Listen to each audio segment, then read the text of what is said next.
I tell you, do not worry about your life, what you will eat or drink, or about your body, what you will wear. Is not life more important than food, and the body more important than clothes?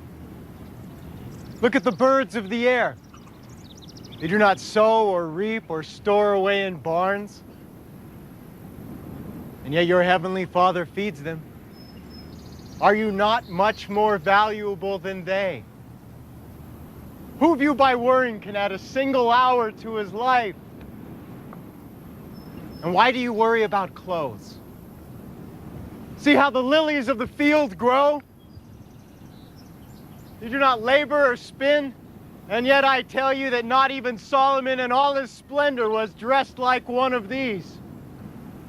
If that is how God clothes the grass of the field, which is here today and tomorrow is thrown into the fire, will he not much more clothe you, O you of little faith? So do not worry, saying, what shall we eat, or what shall we drink, or what shall we wear?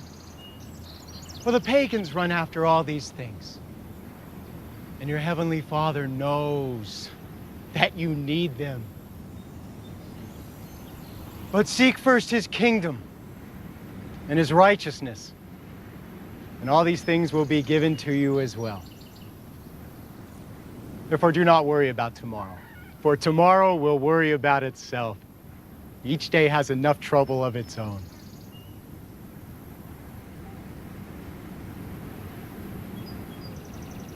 Do not judge, or you too will be judged. For in the same way you judge others, you will be judged. And with the measure you use, it will be measured to you.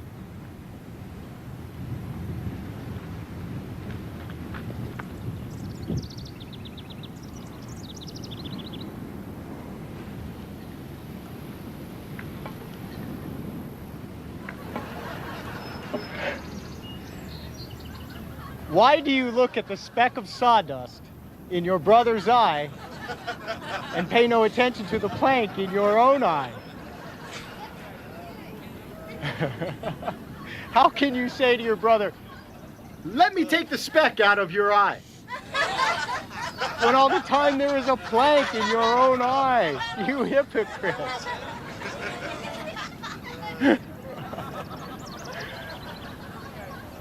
First take the plank out of your own eye, then you will see clearly to remove the speck from your brother's eye.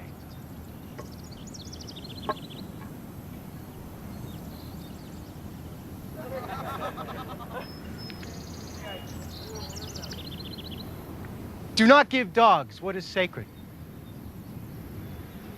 Do not throw your pearls to pigs.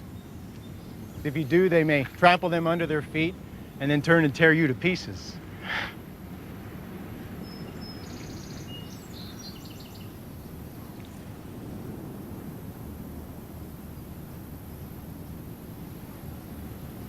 Ask, and it will be given to you. Seek, and you will find. Knock, and the door will be open to you. For everyone who asks receives. He who seeks finds. And to him who knocks, the door will be opened. Which of you, if his son asks for bread, will give him a stone? Or if he asks for a fish, we'll give him a snake?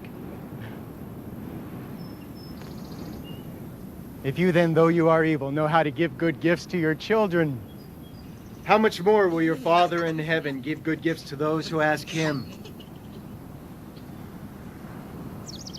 So in everything,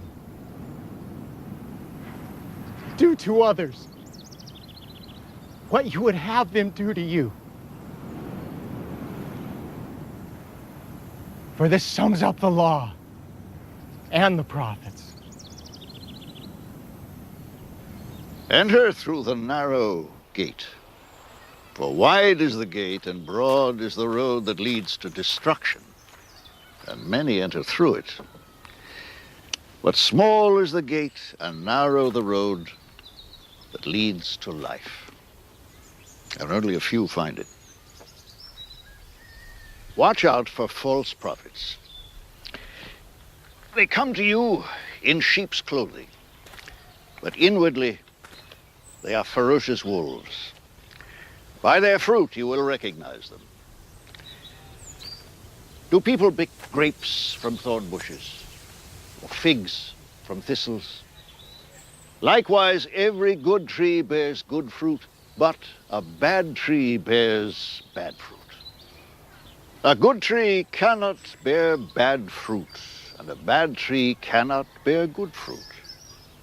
Every tree that does not bear good fruit is cut down and thrown into the fire. Thus, by their fruit you will recognize them. Not everyone who says to me, Lord, Lord, will enter the kingdom of heaven, but only he who does the will of my Father who is in heaven.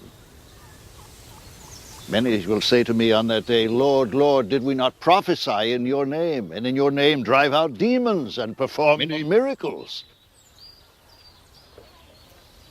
Then I will tell them plainly, I never knew you. Away from me, you evildoers.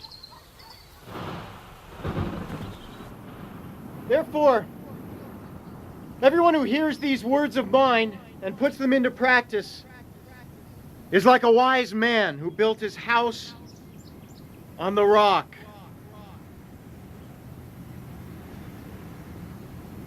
The rain came down, the streams rose, and the winds blew and beat against that house. Yet it did not fall, because it had its foundation on the rock. But everyone who hears these words of mine and does not put them into practice is like a foolish man who built his house on sand. The rain came down, the streams rose, and the winds blew and beat against that house, and it fell with a great crash.